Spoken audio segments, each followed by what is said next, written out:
Hi, this is Todd, Friday Night Toddcast. Trying something new. I'm going to talk about words.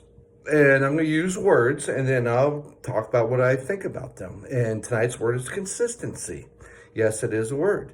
What do you mean by that? Well, I think you got to be consistent about everything you do in your life. You can't act one way sometime and another way another time. It just doesn't work. Because if you do that, you're not who you think you are, or people don't know, will never know who you are.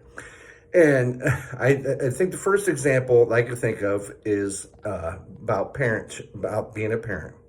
You got to be consistent the way you treat your kids.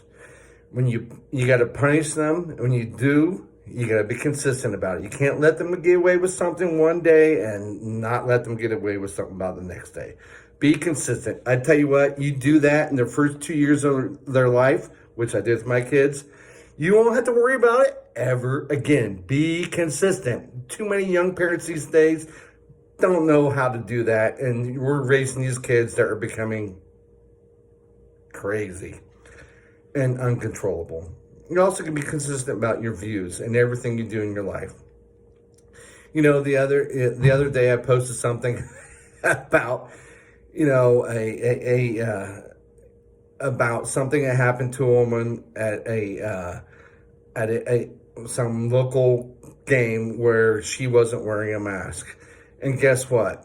She was tased and brought down by a law enforcement officer. So the society isn't consistent because it was a black officer tasing a white woman. And the media, did they react? No. First of all, people aren't going to like me about this, but wearing a mask is not a law. And so there should be no law enforcement officer involved. But there was. And she got tased. But nobody talked about it. So the media isn't consistent. So you know what? Be consistent, you motherfuckers. Be consistent. I know I used the MF word, but it's Facebook and maybe they'll delete me. Who cares? I'm consistent because I'm always speaking my mind the way I feel. I'm consistent. If you don't think I'm consistent, well, maybe you're inconsistent. So, you know what? Enjoy your weekend. Happy Friday. Tied out.